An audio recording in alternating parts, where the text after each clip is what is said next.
Hello friends, ધમુસ kitchen and vlog પર તમારું સ્વાગત છે. મિત્રો, આજે આપણે બનાવીશું ખૂબ જ મજેદાર સિંગદાણાની સૂકી ચટણી. આજે આ ચટણીને આપણે મહારાષ્ટ્રીયન સ્ટાઇલમાં બનાવીશું, જે ખાવામાં ખૂબ જ ટેસ્ટી લાગે છે. અને વળી આ ચટણી સૂકી હોવાથી તમે એને ક્યાંય પણ સાથે લઈ જઈ શકો છો અને લાંબા સમય સુધી સ્ટોર પણ કરી શકો છો. આ ચટણીના એટલા બધા ઉપયોગ છે કે તમે ગમે એટલી બનાવશો ને તો પણ ઝટપટથી ખાલી થઈ જશે. અને બનાવવાની રીત સાવ સરળ છે. તો ચાલો ઝડપથી બનાવવાની રીત જોઈ લઈએ. તો અહીંયા ચટણી બનાવવા માટે સૌથી પહેલાં આપણે મરચાં લઈશું. ચટણીને તમારે જેટલી સ્પાઇસી બનાવવી હોય એ પ્રમાણમાં અહીંયા મરચાં લેવાના. આજે ચટણી બનાવવા માટે મેં અહીંયા તીખા મરચાં લીધા છે, જે આપણને બજારમાં આસાનીથી મળી જાય છે. તમે આ મરચાંની જગ્યાએ કાશ્મીરી લાલ મરચાં પણ લઈ શકો છો, એ પણ આપણને બજારની અંદર આસાનીથી મળી જાય છે. સૌથી પહેલાં મરચાંને તોડી અને એના ડીટીયા કાઢી લેવાના. આ રીતે આપણે ડીટીયાના ભાગને દૂર કરી લેવાનો. ત્યાર પછી મરચાંના આપણે 2 ભાગ કરી લઈએ, કેમ કે આ મરચાં છે એ ખૂબ જ તીખા હોય છે. એટલે ઓછું સ્પાઇસી બનાવવા માટે હું એના અંદરના જે બિયા છે એને કાઢી લઉં છું. અહીંયા બિયા કાઢતા જો થોડા ઘણા રહી જાય તો કશો વાંધો નહીં, પણ જેટલા નીકળે એટલા આપણે કાઢી લેવાના. આપણે મરચાંમાંથી આટલા બિયા કાઢી લીધા છે અને આટલા મરચાં છે એને આપણે ઉપયોગમાં લઈશું. હવે આપણે ચટણી બનાવવા માટે આગળની પ્રોસેસ કરીશું. તો અહીંયા ગેસ ઓન કરી ગેસ ઉપર આપણે એક પેન મૂકીએ અને આ પેનની અંદર 1 ચમચા જેટલું તેલ ઉમેરીશું. ખાસ કરીને આ ચટણી બનાવવા માટે શીંગ તેલનો ઉપયોગ કરવામાં આવે છે અને એનાથી ચટણીનો ટેસ્ટ એકદમ સરસ લાજવાબ બને છે. પણ જો તમારી પાસે શીંગ તેલ અવેલેબલ ન હોય તો તમે જે કોઈ કુકિંગ ઓઇલ વાપરતા હો એનાથી પણ બનાવી શકો છો અને તેલની જગ્યાએ ઘીનો પણ ઉપયોગ કરી શકો છો. હવે જુઓ, તેલ થોડું થોડું ગરમ થવા લાગ્યું છે. તો અહીંયા મેં એક નાની વાટકી જેટલા શિંગદાણા લીધા છે.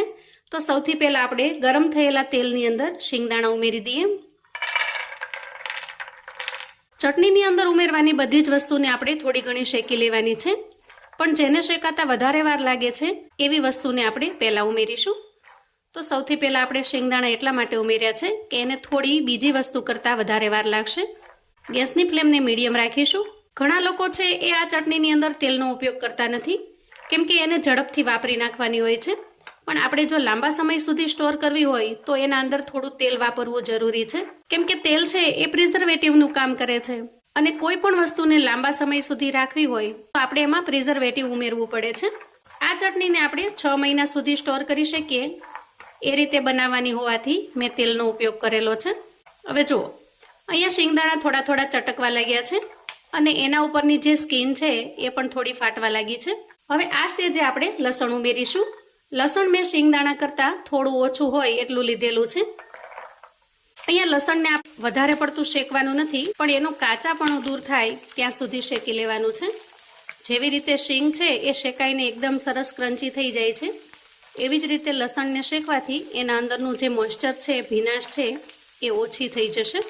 જુઓ, ધીરે ધીરે લસણ છે એ પણ થોડું થોડું બ્રાઉન કલર જેવું થવા લાગ્યું છે. હવે આ સ્ટેજે આપણે તૈયાર કરેલા મરચાં ઉમેરી દઈએ અને સાથે સાથે 1 મોટી ચમચી જેટલા આખા ધાણા ઉમેરીશું અને 1 ચમચી જેટલું આખું જીરું ઉમેરીશું અને બધી જ વસ્તુને તેલની અંદર સારી રીતે શેકી લઈશું.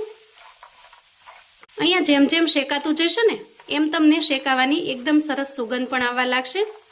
હવે જુઓ, શેકતા અંદાજે 2 મિનિટ જેટલો સમય થયો છે અને બધી જ વસ્તુ ખૂબ સરસ રીતે શેકાઈ ગઈ છે. આ સ્ટેજે હું અહીંયા 2 ચમચી જેટલું ડેસિનેટેડ કોકોનટ એટલે કે નાળિયેરનું ખમણ નાખું છું અને નાળિયેરનું ખમણ નાખ્યા પછી આપણે ગેસની ફ્લેમને બંધ કરીશું. તમારી પાસે જો સૂકું નાળિયેર હોય તો એના નાના મોટા પીસ કરી અને એને આ રીતે જ્યારે તમે મરચાં ઉમેરો ને ત્યારે એની સાથે ઉમેરી દેવાના. પણ નાળિયેરનું ખમણ છે એને શેકાતા વાર નહીં લાગે અને ખૂબ જ ઝડપથી શેકાઈ જશે. વધારે શેકાશે તો બળવા લાગશે, એટલે ગેસની ફ્લેમને આપણે બંધ કર્યા પછી એને ઉમેર્યું છે. હવે જુઓ, આ બધી જ વસ્તુ એકદમ સરસ રીતે શેકાઈ ગઈ છે અને મોટાભાગે એના અંદરનું જે મોઇસ્ચર છે એ દૂર થઈ ગયું છે. તો આપણે એક પ્લેટમાં કાઢી લઈએ અને પછી એને ઠંડી થવા દઈએ. તો જુઓ, અંદાજે 5 થી 7 મિનિટની અંદર જ આ બધી જ વસ્તુ સારી રીતે ઠંડી થઈ ગઈ છે. મિક્સર જાર લઈશું અને શેકીને તૈયાર કરેલી બધી જ વસ્તુને આપણે મિક્સર જારની અંદર ટ્રાન્સફર કરીશું. હવે આપણે ચટણીને એકદમ સરસ ફ્લેવરફુલ બનાવવા માટે થોડા મસાલા ઉમેરીશું. સૌથી પહેલાં આપણે સ્વાદ પ્રમાણે મીઠું ઉમેરીશું અને અડધી ચમચી જેટલો આમચૂર પાવડર ઉમેરીશું. આમચૂર પાવડરથી ચટણી છે એકદમ સરસ ચટપટી અને ટેસ્ટી બને છે. અને હવે 1 ચમચી જેટલું આપણે અહીંયા કાશ્મીરી લાલ મરચું ઉમેરીશું. તો જુઓ, અહીંયા મેં મસાલા બનાવવા માટે જે મરચાંનો ઉપયોગ કર્યો છે એ મરચાં તીખા છે, એટલે કલર માટે મેં અહીંયા કાશ્મીરી લાલ મરચાંનો ઉપયોગ કરેલો છે. અને ત્યાર પછી 5 ચમચી જેટલું આપણે અહીંયા સંચળ ઉમેરીશું.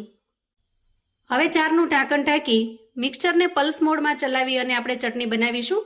એટલે કે ચાલુ બંધ કરી અને જે રીતે આપણે કરીએ છીએ એ રીતે ચટણી બનાવવાની છે. આમ કરવાથી ચટણી છે એ થોડી ચંગી રહેશે, થોડા ચંક્સવાળી, એકદમ પીસેલી અને ઝીણા પાવડર જેવી નહીં થઈ જાય. તો જુઓ, એકદમ સરસ અને ટેસ્ટી એવી ચટણી બનીને તૈયાર થઈ ગઈ છે. અહીંયા તમે એનું ટેક્સચર જોઈ શકો છો. જુઓ, આ રીતનું દરદરું ટેક્સચર આવે એ રીતે આપણે રાખવાની છે. આ ચટણીને તમે વડાપાઉં, ખાખરા, થેપલા, પરોઠા કોઈ પણની સાથે એન્જોય કરી શકો છો. શાક બનાવવાની પણ જરૂર ન પડે એવી સરસ ટેસ્ટી બનીને તૈયાર થાય છે. અને હા મિત્રો, તમે એક વખત આ વસ્તુ ટ્રાય કરી જોજો. જ્યારે તમારે શાક ન બનાવવું હોય અથવા તો ઝડપથી કશું બનાવવું હોય તો લોટની અંદર 1 ચમચી જેટલી આ ચટણી નાખી અને એના પરોઠા બનાવી લેવાના.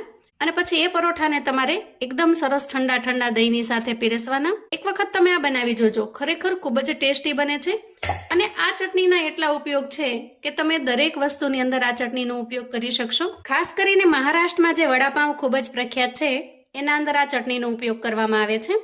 પણ હું તો આ ચટણીના અનેક ઉપયોગ કરું છું. ઘણી વખત શાકની ગ્રેવીમાં નાખવા માટે, કોઈ ફરસાણની અંદર, પરોઠા બનાવવામાં કે ખાખરા સાથે કે પછી થેપલા સાથે ખૂબ જ ટેસ્ટી લાગે છે. તો એક વખત જો તમે આ રીતે ચટણી બનાવીને સ્ટોર કરી દેશો તો તમે ઘણી બધી વસ્તુ એવી છે કે જેની અંદર આ ચટણીનો ઉપયોગ કરી શકશો. ખાસ કરીને કોઈ મસાલાવાળું શાક બનાવવું હોય, જેમ કે ભરેલા કારેલા, ભરેલા રીંગણા, ભરેલો ભીંડો, આ બધાની અંદર પણ તમે આ મસાલો ઉમેરી શકો છો. ખરેખર એટલું ટેસ્ટી બને છે કે એક વખત જો ટ્રાય કરશો તો જ તમને ખ્યાલ આવશે. તો મિત્રો, આવું અવનવું જાણવા માટે અને મને સપોર્ટ કરવા માટે ચેનલ પર જો તમે નવા છો તો પ્લીઝ ચેનલને સબસ્ક્રાઈબ કરો.